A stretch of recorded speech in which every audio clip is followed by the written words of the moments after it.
besok Bapak kan ada kelas, ada pembelajaran kepada peserta didik. Iya. Nah di situ dan nantinya di kelas Bapak itu akan didampingi oleh saya, kepala sekolah, kemudian ada pengawas kita, Pak Saifullah dan juga Bu Hedi. Kemudian ada beberapa teman dari beberapa mapel yang akan mengikuti proses pembelajaran Bapak. Di situ nanti kita ingin melihat bagaimana sih pembelajaran yang berpusat kepada murid itu berdasarkan dari pengalaman yang sudah Bapak dapat selama Bapak sebagai calon guru penggerak. Kira-kira persiapan apa saja yang sudah Bapak lakukan untuk kegiatan pembelajaran kali ini? Baik, terima kasih Bu. Jadi dari apa yang saya dapat di calon guru penggerak, jadi pembelajaran itu harus menggunakan pembelajaran diferensiasi. Apa artinya diferensiasi? Itu pembelajaran yang sesuai dengan kebutuhan murid. Jadi kebutuhan murid itu ada 3, sesuai dengan kesiapan, sesuai dengan minat, dan sesuai dengan profil. Jadi yang justru akan saya lakukan itu sesuai dengan profil murid. Jadi profil murid itu ada beberapa, antara lain itu kinestetik. Kinestetik itu artinya bergerak. Yang kedua dia auditory. Auditory itu artinya dia dengan suara, berarti membaca. Yang ketiga itu dia visual. Visual berarti dia itu melihat.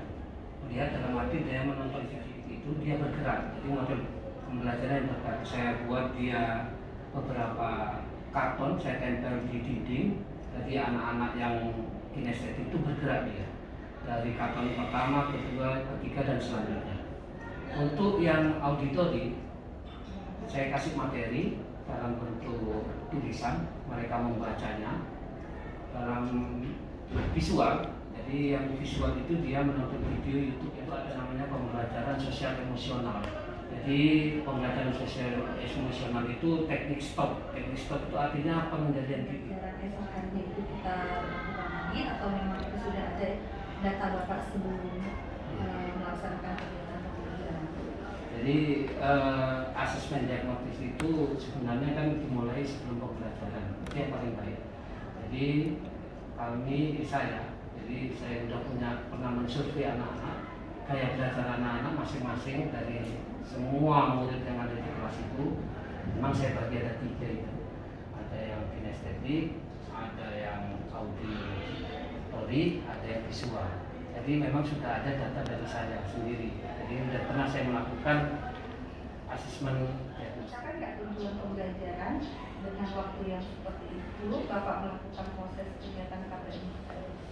Jadi intinya pembelajaran PDMT ini kita harus memanajemen waktu dengan baik. Jadi harus kita pilah-pilah dulu sebelum memulai pembelajaran. Jadi istilahnya itu kita prosesnya berapa menit, produknya berapa menit, kontennya pun berapa menit. Jadi harus kita antisipasi. Semua kan sudah terangkum ya Pak, sudah Bapak rencanakan, Bapak tuliskan di dalam kegiatan rencana pembelajaran Bapak. Jadi nanti RPP itu yang Bapak tuliskan itulah nanti yang akan Bapak implementasikan di dalam kegiatan proses pembelajaran Bapak. Nah, benar tuh. Jadi sebelum kita memulai pembelajaran kita memang sebaiknya mempunyai RPP. Jadi ada perencanaan untuk proses pembelajaran yang akan dilakukan. Karena dengan RPP kita bisa memanajemen waktu, di mana dia pembukaannya berapa menit, di mana intinya dia berapa menit, dan penutupannya berapa menit. Jadi memang sangat penting RPP itu dilakukan sebelum memulai pembelajaran. Baik Pak Kudri, saya pikir sudah cukup ya.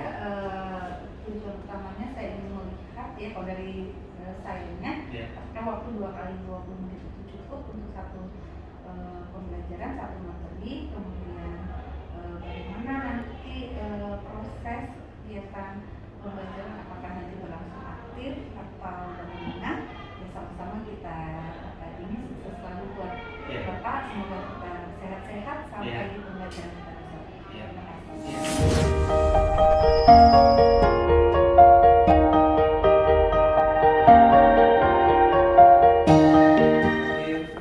Assalamualaikum warahmatullahi wabarakatuh.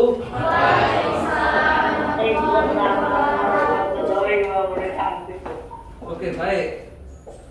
Selamat pagi anak-anak. Pagi, Pak. Bapak akan menyapa yang di rumah dulu.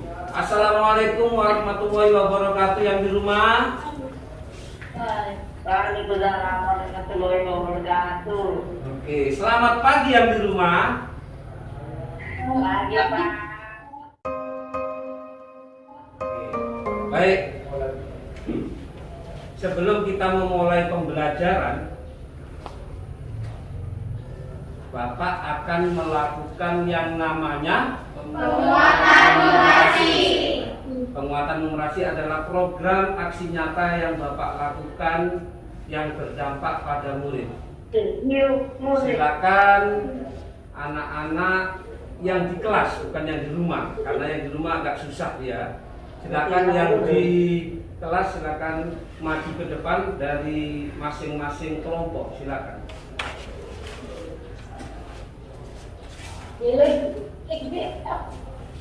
Nama saya Aditya, kelas 7D.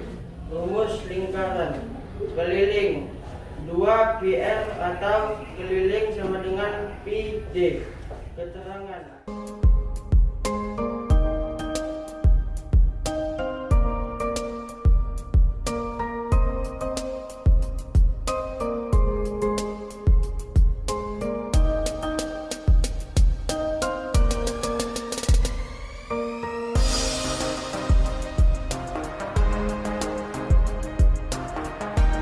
Dia yang suka bergerak.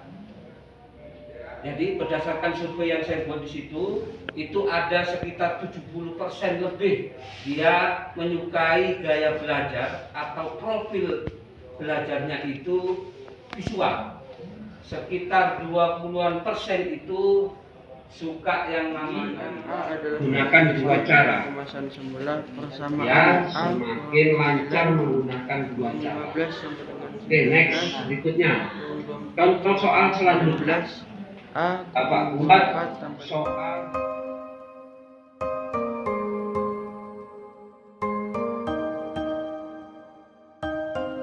persamaan menggunakan perjumlahan atau pengulangan. Berapakah nilai Y? Supaya persamaan Y ditambah 2 sama dengan 5.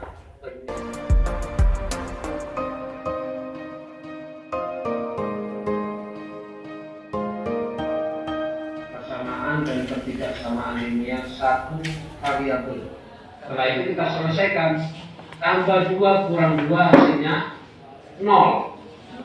Jadi sisi kiri tinggal Y. Sementara sisi kanan Y kurang 2. Dihirup udaranya. Pejamkan mata dulu. Dengarkan Bapak hitungan ketiga. 1, 2, 3. Dihirup udaranya. Tahan, keluarkan dari mulut. Sekali lagi. Bapak hitung sampai 3. 1, 2, 3. Dihirup. Keluarkan dari mulut. Rasakan aliran udara yang mengalir di badan kita. Nama saya Denus Samuel Tambolo. Jawabannya P sama dengan 11. 6 pindah ke kanan, maka hasilnya negatif. 2A kurang A sama dengan negatif 5 kurang 6. A sama dengan negatif.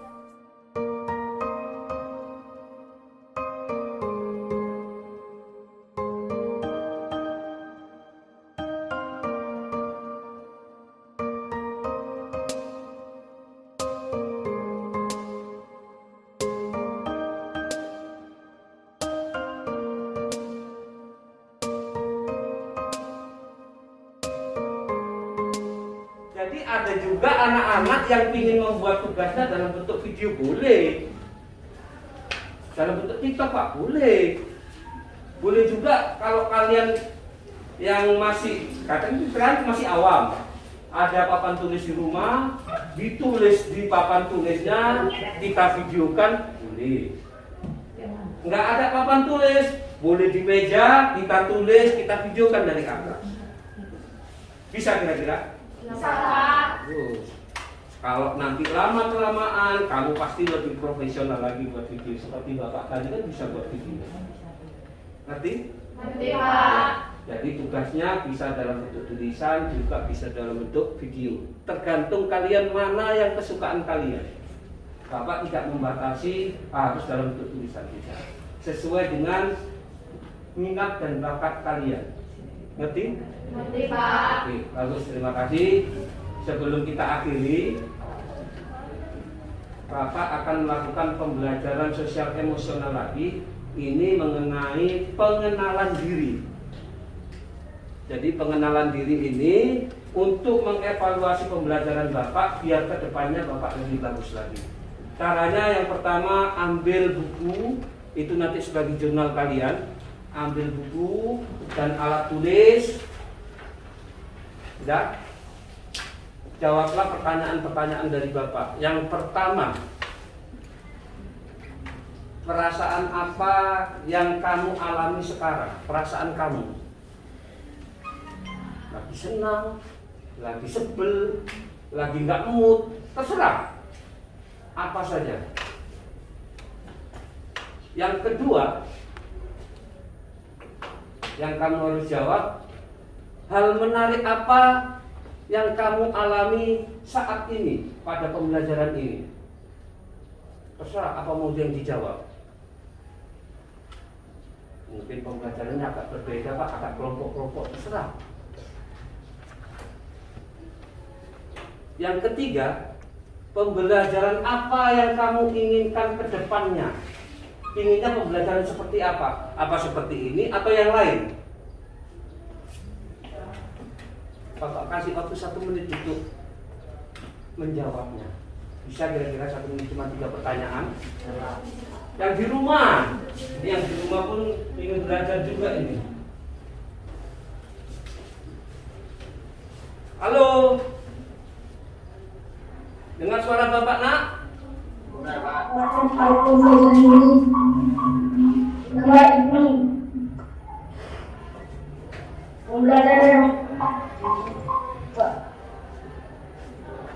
Ya? Pembelajaran seperti apa yang kamu inginkan ke depan ini? Iya. Berkumpul dengan teman. Oh iya, tepuk tangan. Ini berkumpul dengan kawannya rupanya. Sama kayak kita juga ya kan, berkumpul dengan murid-muridnya. Baik, terima kasih. Bapak akhiri pembelajaran kali ini. Sebelum diakhiri, karena tadi di awal kita sudah berdoa, coba untuk mengakhiri pertemuan kali ini ditutup dengan doa. Sebelum kita berdoa, diingat-ingat untuk pembelajaran kedepannya. Jadi pertemuan yang akan datang kita akan membahas tentang perkalian dan pembagian persamaan linier satu variabel. Yang ingin kita tambah dan kurang, kedepannya baru kali dan baginya. Silakan dipimpin berdoa. Nah, Sebelum selesai, marilah kita berdoa menurut agama dan kepercayaan kita masing-masing. Doa dimulai.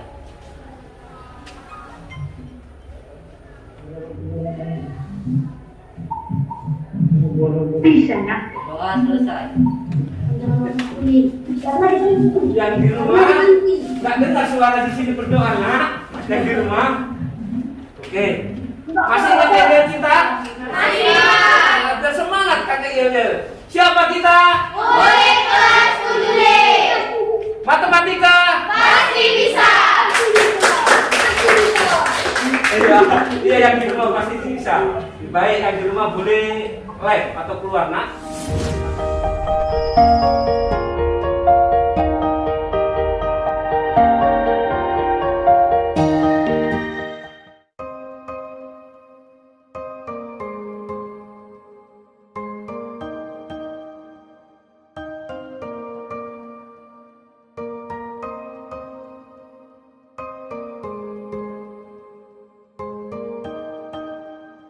Terinspirasi lagi dari yang Pak Dis buat, kan harapannya semua teman-teman mampu membuat video pembelajaran walaupun yang sederhana. Kemarin kita sudah dalam bentuk video itu ya. Iya, kemarin itu kita sudah mengundang narasumber ya selama 4 hari untuk membuat video pembelajaran. Itu memang agak rumit, tapi juga hasilnya lebih hidup. Kalau tadi kan kalau yang ini yang akan mau kita pelajari kan PPT, tetapi dirubah dalam bentuk video. Dan saya yakin ini kalau nanti dipelajari bersama-sama, mudah-mudahan teman-teman bisa sih melaksanakannya begitu. Dan pembelajaran dilakukan tadi pun kalau istilah kita lakukan dengan hati itu bukanlah hal yang sulit dan bukan hal yang mustahil, tetapi itu bisa kita lakukan. Jadi ini Bu direncanakan Pak, kita nanti akan langsung bersama dengan teman-teman guru, Pak Kris sebagai narasumber untuk pembelajaran pembuatan video pembelajaran melalui PPT gitu. Jadi poin-poin itu tadi supaya dia menarik, dibuatlah video seperti yang ditayangkan tadi dan akan siap berbagi dengan teman-teman di sini yang merupakan komunitas praktisi ya Pak, istilahnya berbeda-beda. Dan sampai kemarin bingung apa sih komunitas praktisi? Pokoknya MBA kayak gitu. Jadi demikian Bapak Ibu, terima kasih atas waktunya, terima kasih atas perhatiannya.